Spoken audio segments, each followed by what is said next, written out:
I've got some tips to help you survive till the end of the school year. Hey there, I'm Charlotte Recalful teaching for you. Thank you so much for joining me.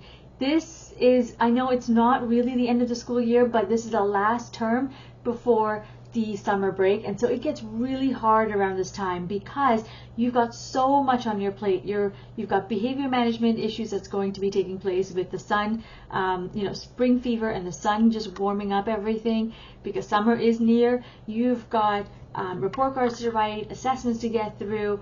There's just lots to do, right? And so instead of worrying about everything and pushing it to the very end, let's get started on some of it right now so that you avoid burnout, because the end of the school year is when teachers look and feel beyond exhausted. And they always talk about there's nothing like teacher tired, especially before a long break. This is what I'm talking about. Let's avoid that so you don't have to fall into that realm of being exhausted and feeling burnt out and feeling like you need to leave the profession because it's just too much for you. So let's kind of sprinkle some of these actions that I'm going to be talking about here and there where you can. So if you start early, my hope is that by the time the summer break approaches, you are not going to be worrying about, oh no, I've checked out and now I have to write report cards, because that gets to be too much, right? So let's get started on it right away. Let's look at number one. The first one is get on it now. What I mean by that is your report cards. Get the assessments done and then start with report cards. I know it seems like it's way too early to do it, but you can start with beginning comments. And here is a quick way to do it that I use all the time. I take my student self-reflections and I actually integrate it into my report cards right away so that I don't have to think so much about what to write. My students have already done part of it for me. Now, if you're looking for self-reflections for report cards that actually go with the core competencies, then I would recommend checking out the link associated video where it says full episode. Check out actionable step number 1, and I've got resources for you that you could use either at the primary level, the intermediate level, or the high school level. Okay, so check that out, and I hope that works for you. Get on it right now so that it can save you time. Report card writing at the end is daunting. I absolutely hate it, so I start early. I hope you start with me. The next step is take it out. Now, chances are, if you're tired, your students are really tired too, or are struggling to focus. So instead of having them just sit there and like plow through a material that you know is going to go over their head, take them out for a quick transition break.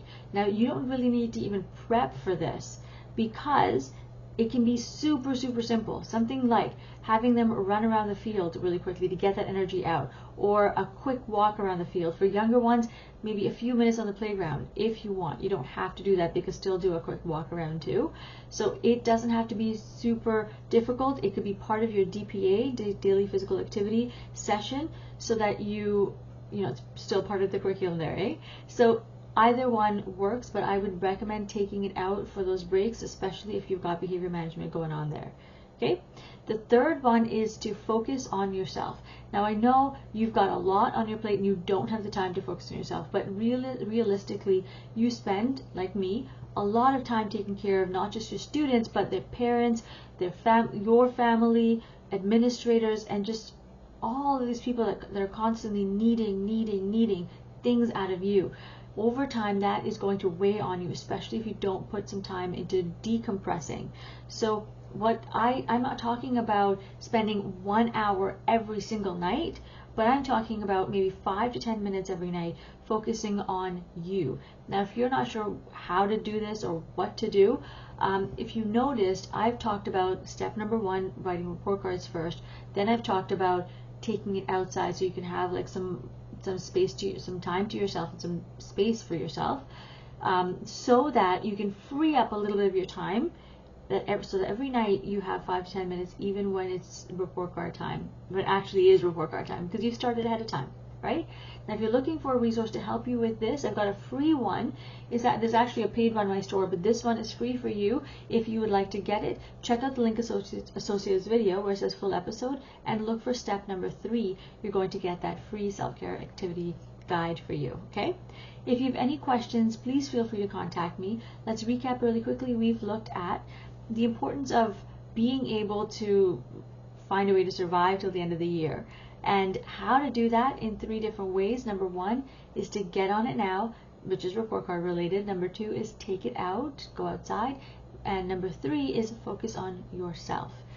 So if you have any questions, I'd love to hear from you. In the meantime, thank you for joining me.